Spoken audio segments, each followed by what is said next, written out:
Ketika bicara lingkungan, saya pertanyaannya sederhana, Pak Rocky Gerung pernah nggak ke IKN? Dia bilang tidak. Akhirnya selesai masalah. Orang yang anti Jokowi, padahal itu kalau bicara IKN bukan Jokowi saja. Di sana itu ada Soekarno, di sana ada SBY, yang para penyinyir. Apa yang merugikan saudara sehingga nyinyir sama IKN? Saya nggak tahu alasannya, kenapa? Assalamualaikum warahmatullahi wabarakatuh. Teman-teman, balik lagi di channel YouTube gua, Hairun Imam. Jadi ini ada pidato dari Rektor Uniba yang keren banget teman-teman, yang sangat-sangat menampar wajah-wajah para penebar kebencian terkait ibu kota Nusantara. Bahkan Pak Rektor menantang orang-orang yang selalu mengomentari, yang selalu mengkritik IKN untuk datang ke IKN dan berdiskusi langsung dengan beliau, melihat langsung fakta di lapangan. Karena apa? Karena ternyata para pembenci ini hanya melihat dari luar teman-teman. Dan banyak sekali fakta dan rahasia yang dibeberkan, yang disebutkan, yang diungkap oleh Rektor Uniba di pidato kali ini. Ini tentu bisa membuat para pembenci, para penyinyir ngamuk-ngamuk teman-teman. Karena ketahuan dungunya gitu ya kan. Ketahuan kalau mereka itu tidak mengerti soal IKN ternyata teman-teman. Wah, ini keren banget. Kalian harus nonton video ini secara utuh, secara full. Dan jangan lupa like, subscribe, dan share videonya kemanapun itu, ke grup Facebook, ke grup WhatsApp. Kita jangan kalah sama para penyinyir yang selalu menyebarkan kebencian di grup-grup WhatsApp dengan kritis, dengan tegas, dengan kencang. Kita jangan kalah dengan mereka teman-teman. Kita harus membeberkan fakta di mana masyarakat harus tercerdaskan. Oke, tanpa perlu berlama-lama lagi, mari kita simak videonya berikut ini. Melaksanakan apa yang diamanahkan oleh moderator. Saya sampaikan dulu bahwa betul saya dulu waktu IKN belum dipindahkan sama Pak Jokowi, jabatan saat itu adalah Ketua Persatuan Insinyur Indonesia Kaltim sekaligus koordinator wilayah Kalimantan, kemudian Dekan Fakultas Teknik ya. Yang ditanya saat itu seperti ini, apakah kalau IKN dipindahkan itu secara konstruksi itu layak? Jadi sebagai dekan teknik, sebagai Ketua Persatuan Insinyur Indonesia yang punya komunitas, kita berdiskusi. Jawabannya sederhana, kalau di IKN, kalau di Samarinda, di Balikpapan, di Penajam bisa dibangun bangunan konstruksi, maka tentu saja di Penajam bisa. Itu menjadi referensi sehingga PII khususnya Kaltim adalah lembaga atau asosiasi pertama, dan tentunya dengan Uniba juga, yang mendukung ibu kota Nusantara. Keren banget. Nah, lanjut lagi di Bali, kami tanggal 26 Agustus berkumpul para dekan-dekan teknik se-Indonesia ya. Ini juga perlu saya sampaikan bersama Pak Insanul juga. Saat itu pagi hari Pak Jokowi mendukung atau memindahkan IKN dari Jakarta ke Kaltim. Kami berdiskusi dengan sejumlah dekan, termasuk dekan UI, UGM, kemudian Unhas dan lain-lain, itu mendukung IKN. Bahkan lembaga pertama, asosiasi pertama yang memberi masukan terkait IKN, ini perlu jadi catatan ya, adalah Forum Dekan Teknik Indonesia dengan konsep Blue City. Jadi ini dicatat, Jokowi mengajukan green, smart, kemudian sustainable. Forum Dekan Teknik Indonesia mengajukan Blue City karena kenapa?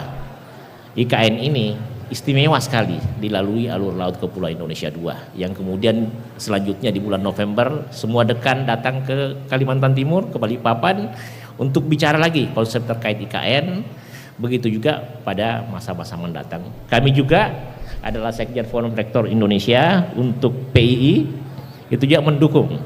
Dan perlu kami sampaikan, ini sebagai pengantar saja, bahwa Uniba bersama PII, bersama Forum Dekan Teknik Indonesia, bersama Forum Rektor Indonesia PII mendukung IKN. Sehingga kalau misalnya bicara dari segi keilmuan, kalau para guru besar dan dekan teknik itu sudah mendukung, apalagi yang perlu dipertanyakan. Mantap, ya. Cocok. Nah, terus kenapa ya sekarang banyak sekali dosen-dosen yang menolak IKN, yang notabene dia bukan dosen teknik ya kan, mengomentari soal bangunan segala macem, sedangkan Persatuan Dosen Teknik aja ya oke-oke aja teman-teman. Lucu nih mereka nih. Dan seterusnya, terkait kesiapan IKN sebagai ibu kota negara.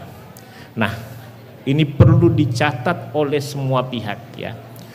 Perlu dicatat bahwa peringatan 17 Agustus 2024 yang akan dilaksanakan beberapa hari lagi itu sebenarnya pertanda atau semacam proklamasi bahwa semua masalah yang selama ini diragukan terkait IKN, masalahnya sudah selesai. Ya. Dulu ada orang bilang uangnya dari mana? Ternyata pemerintah pintar. Dana dari PUPR yang dikembangkan. Yang ada atau tidak ada IKN itu tetap berjalan. Ini perlu saya sampaikan supaya semua tahu bahwa ketika proklamasi nanti dilaksanakan, semua clear, masalah selesai. Yang kedua, dulu orang mempertanyakan kenapa membangun IKN di Kalimantan Timur, itu kan hutannya banyak. Akhirnya terbukti dari 667 hektar, 6.667 hektar yang ada itu umumnya hutan tanaman industri atau eukaliptus yang ditambah dengan sebagian adalah sawit. Oh, nah, industri. Ada yang berpendapat merusak lingkungan karena dia masih mengira IKN atau penajam pasir utara dan sekitarnya itu masih banyak hutan.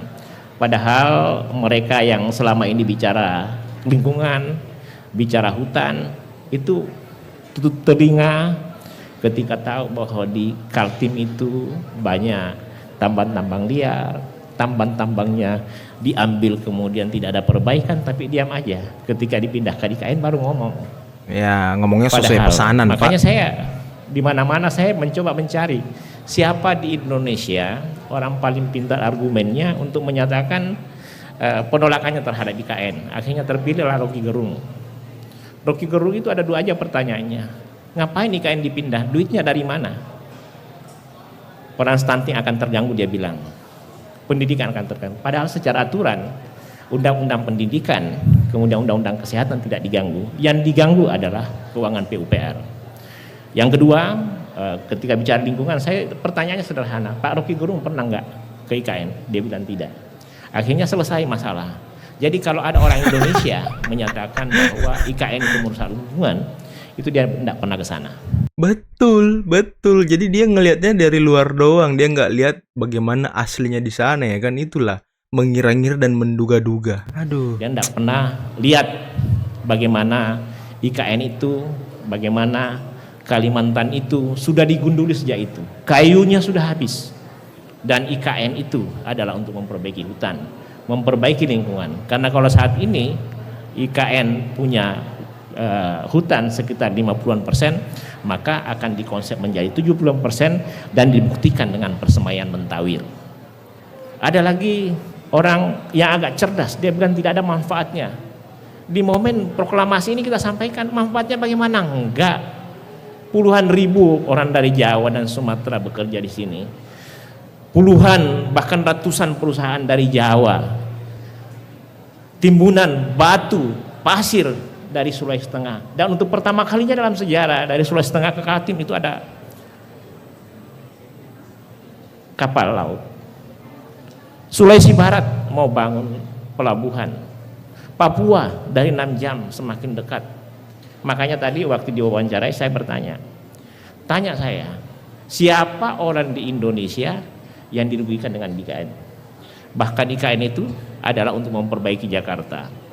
IKN ketika dipindahkan dari Jakarta ke sini, maka kita akan punya kota kelas dunia yang juga luar biasa selain daripada IKN, yaitu Jakarta yang sudah bangunannya sudah indah, tapi bebannya dikurangi.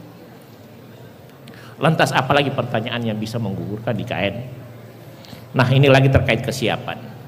Di media sosial ada lagi yang misalnya setelah cari alasan tidak ada. Ini saya mulai dari kesiapan IKN. Mulai dari kantor presiden. Jadi saya hampir setiap saat di sana. Saya mulai dari ruangannya Pak Presiden, ruangannya lain-lain, cara pengangkatan, kelebihan dan kekurangannya, cara pengelasannya, saya tahu semua kalau di kantor presiden. Saya tahu kelemahan konstruksi dan kebaikannya, akan tetapi saya nyatakan kantor presiden dan bangunan-bangunan di sana itu ada dua aspek yang bisa kita katakan bisa menjaga kualitasnya. Mereka menerapkan sistem manajemen keselamatan konstruksi, sistem manajemen keselamatan K3, dan manajemen mutu tentunya. Jadi itu sudah ada, menerapkan apa yang disebut dengan ESG, Environment Social Governance, dan semua yang tidak merusak, bahkan bangunannya itu semuanya adalah green building atau green construction. Jadi yang dibangun adalah yang bermanfaat bagi lingkungan. Nah, kantor presiden, ada yang nyinyir lagi, dia bilang kayak kelelawar. Ini karena kalau saya lihat itu dari gambarnya, dia putar video pas menyudut kayak tidak ada celah-celah, itu kelihatan kayak gelap. Padahal saya ini mulai dari dipasang itu saya lihat itu celahnya bagus, ya, ini di kantor presiden. Kalau kita berdiri di situ, itu angin bertiup sepoi-sepoi sehingga mengurangi panas di sana, ya kan. Dan alhamdulillah itu bisa terselesai. Saya terkait kantor presiden dan Bila Garuda itu saya bersama Pak Nuarta sudah diskusi sejak tahun lalu, tahun ini, dan bahkan sering sama-sama melihat itu. Istana Negara apalagi.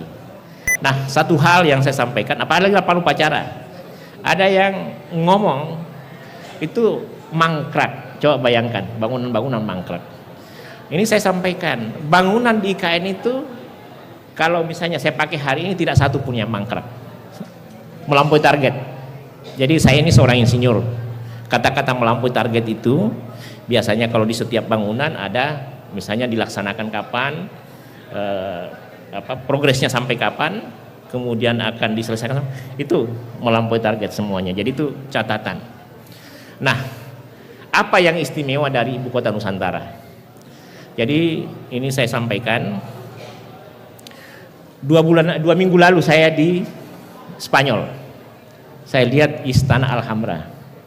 Saya lihat lekuk-lekuknya sama dengan Ibu Kota Nusantara. Tahu nggak, saya berdoa saat itu, ya Allah, mudah-mudahan Istana Garuda, karena bersamaan saya di Alhambra, Pak Presiden juga sebut itu Istana Garuda. Mudah-mudahan Istana Garuda yang ada di IKN, Istana Negara yang ada di IKN, itu bisa dikenang 800 tahun yang akan datang oleh anak cucu kita. Wow, kalau kita dari biasa. Alhambra selalu disampaikan bahwa ini dibangun oleh arsitek-arsitek hebat. Nah, akhirnya kenyataannya. Saya kemarin sama Pak Troy, sama Wakil Menteri ATR yang juga Wakil Kepala Otorita IKN, kemudian Pak Danis Sumadilaga, karena Pak Danis ngajak saya untuk lihat kondisi terkini. Waktu di sana kaget saya barusan masuk ke bagian depan ruang Bhinneka yang plaza seremoni.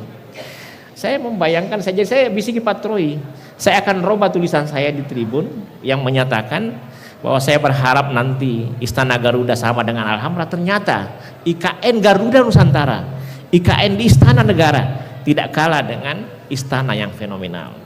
Bahkan saya bisa katakan itu akan menjadi salah satu istana yang terindah di dunia. Ya, kenapa? Cari istana di dunia yang konturnya seperti di IKN. IKN keren. Jadi di IKN itu kan nanti suatu saat mudah-mudahan teman-teman ada kesempatan itu lekuk-lekuk tidak diganggu, air luar biasa. Hanya saya mengimpikan suatu saat dilekukan itu airnya tersambung sehingga tidak saja kita berjalan kaki jadi jalan kaki. Kemenko 1, Kemenko 2, Kemenko 3, Kemenko 4 itu kita bisa jalan kaki, dekatan. Kalau di awal itu berjauhan, ini dekat sekali. Dan ini spektakuler. Ini juga saya sampaikan terkait kesiapan. Sekarang kesiapan di Ibu Kota Nusantara kalau bicara bangunan, mulai dari kantor presiden, istana negara, kemudian kantor Kemenko, kantor Kemensesnek, rusun Pas Pampres, rusun ASN, itu sudah siap. Meskipun sebagian masih harus diperbaiki. Nah, dengan demikian tadi duplikat bendera pusaka sudah diterbangkan. Jadi pas tadi jam 10.54 diterbangkan dari Jakarta bersama teks proklamasi. Nah, ini untuk kesekian kalinya sebagai bukti bahwa IKN itu sudah nyata pindah. Karena kenapa? Cari tempat di Indonesia yang ada tanah dan airnya yang merupakan gabungan seluruh tanah dan air di Indonesia, tidak ada.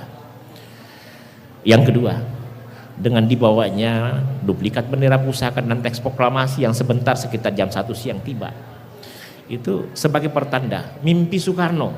Ya, ini jadi yang kadang-kadang yang protes-protes ini kadang-kadang orang yang anti Jokowi, padahal itu kalau bicara IKN bukan Jokowi saja. Di sana itu ada Soekarno, di sana ada SBY, di sana ada macam-macam.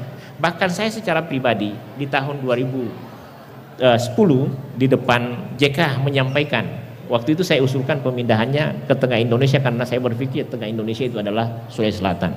Ya. Oh, Sulawesi Selatan. Nah, Bapak Ibu sekalian, saya lanjut lagi. Apa yang bisa saya tarik sebagai orang yang sangat aktif di IKN?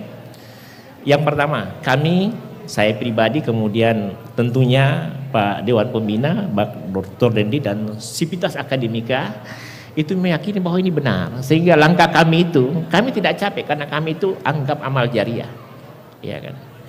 Yang kedua, saya melihat atau menyaksikan pembangunan IKN Nusantara itu suatu yang spektakuler.